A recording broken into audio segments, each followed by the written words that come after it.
Hi, this is Diane from Falcon. And I'm Emmeline, I'm her model today. This section of the Ultimate Measuring Guide video is going to take you through all the horizontal measurements. There's a lot of them, and they are number 19 through number 40 in your Ultimate Measurement Guide. You're going to do front and back, left side, and right side. Let's get started. All right, so the circumference measurements are a good way to warm up because we're really familiar with those. Now it's important to get into some of the quarter body measurements, or what I call in the Ultimate Measuring Guide, the horizontal measurements. Again, you can use these guideposts, and you can also do right and left because you may find that your body's not symmetrical and you're going to do front and back. So I'm going to just show you on one side of Emmeline's body, but you'll do both sides, and then she'll turn around and we'll do the back. So we're going to start with what's called top shoulder. And for that, you use your neck ribbon or whatever you've put on your neck, and you measure just this point to right where your shoulder bone is. You should feel your shoulder bone right there. That's your end of your shoulder, right? Is it, Emmeline? Mm-hmm. Yeah.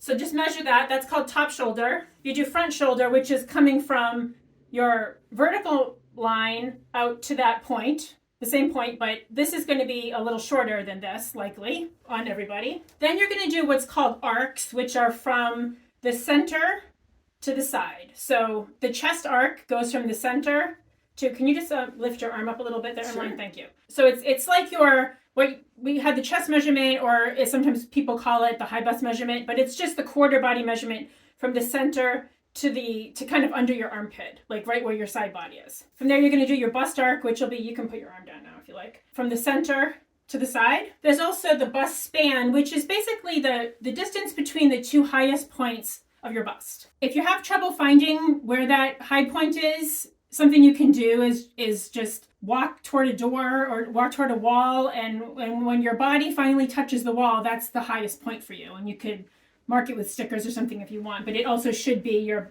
horizontal balance line should cross that point. The bust apex is the fullest point of your bust in your chest area. This is probably not where your nipple is, might be, but probably isn't. Don't think of it that way. Think of it as whatever the fullest point is. And you're just going to measure the point between those. You're going to measure the point between those, and again, that's the bust span. That's number 23 in the Ultimate Measuring Guide. From here, you're going to continue with the other arcs. You're going to do the waist arc. So from the center front to the side. You're going to do your abdomen arc from the center front to the side. The front hip arc, this is number 27, center front to side.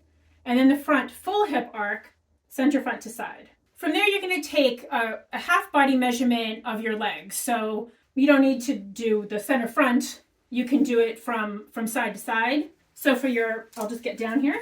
You're going to go, can you just maybe straddle a little bit there? Thanks, Emmeline. You're going to do your front thigh, front above the knee, our old friend above the knee, the shin, and then finally, you can do the ankle if you want.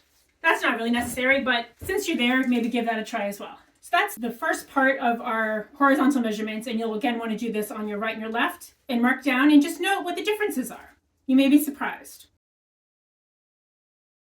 So here in the back, number 29, we're going to go from, again, you have your center back line that you've marked, and you're going to go from that point to your shoulder point, and again, that's just where that shoulder bone is. Then you're going to do the upper back arc, which is sort of the opposite from your chest arc in the back, from the center back to the, can you just lift your arm up for a second there, Emmeline? Thanks. Yeah. From the side to the center back. Then you're going to do your back bust area, your waist area, the abdomen from center back to side, the hip from center back to side. Then at number 36, again, is your back full hip arc, which you can also think of as your butt measurement from the center back to the side. This is a really important one, and it demonstrates why it's so important to measure the arc and the front and back separately. Maybe you have a very flat derriere, or maybe you have a very full one, but your measurement in your back is probably pretty different from your measurement in the front, and it's important to get those both separately. And then from there, just as we did with the legs, you're going to do your thigh, you're going to do above your knee, at the knee, and then your calf measurement from side to side. And again, you will do this on your right and your left, mark it down, and make a note of the differences.